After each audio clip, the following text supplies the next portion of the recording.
Hi everyone. What a great time it is to be in Indian stock markets.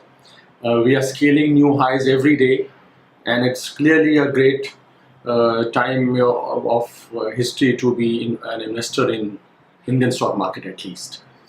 But a lot of investors whom we come across are not happy, and the reason is very clear. There's a clear dichotomy. On the one hand, the indices are scaling new peaks every day. On the other hand, most of the portfolios, at least in the last few months, have not moved at all, and in some of them have in fact given a negative return. Now let us see why this is happening. According to me, there are two very big moves which are happening not only in India but around the world. But because we are living as these moves are happening, so we are kind of not noticing it, or at least not taking too much cognizance of what is really a game changer world over. The first game changer is polarization. I think, like everything else happening around the globe, even the stock market is getting polarized. Polarized in the sense that the stocks which are doing well are doing extremely well, are going very high in valuation, and even when you think that the valuation is too high, they go even higher. On the other hand, the stocks which are not doing well continue to reel under pressure, and when you think that the valuation has become very attractive, they even fall more. So that is one thing which is happening. The second thing which is happening is disruption.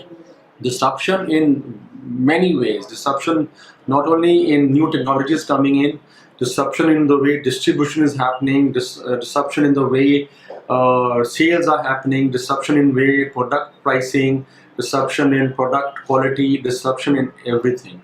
So when you combine these two, it becomes very difficult for any one who's really not clued in to the changing times to be able to spot trends and to be able to make money. That is why I think last at least few quarters, even in the Indian stock markets, most of the fund managers have underperformed, and majority of the investors have, a great majority of the investors in fact, have underperformed very severely.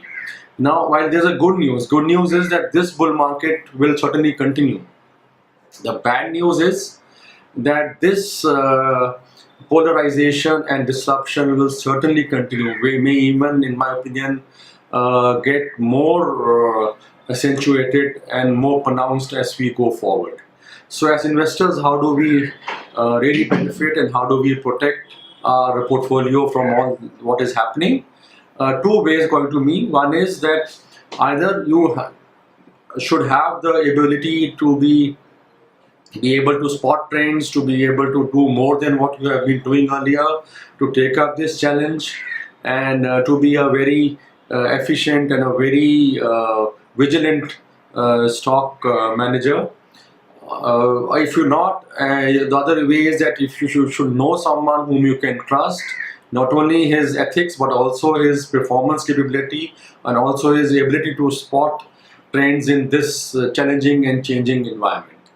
Now, if you have neither of these two, you're not having the temperament and the capability to do stock selection, especially in these very vibrant times, and you do not trust or know someone who has these capabilities, then the best option for you actually is to choose an index fund. Index fund is the easiest to choose. Choose a frontline or the main index fund, and stay invested in it. That's the best way of keeping invested in the market, and without spotting any trend, make sure that you make money. What the index or any index does is that the stocks which are doing well continue to gain weightage, and stocks which are not doing well continue to slip down in weightage and ultimately get pushed out. So automatically the stock selection happens. It may not happen in the most efficient way. You certainly will not be the best fund manager, but you will certainly be able to capture this market and make money in this bull market, and also have a great capital appreciation and capital build up going forward. Index funds also cost the very cheap. In addition, you can do an SIP on top of it. So all these are the I think my opinion the best way forward for a common investor. And it's no rocket science to choose an index fund. It's the simplest of things. All you have to do is just go with the one which has been around for many years, and also look at the expense ratio before selecting the one suitable to you. Thank you very much for listening.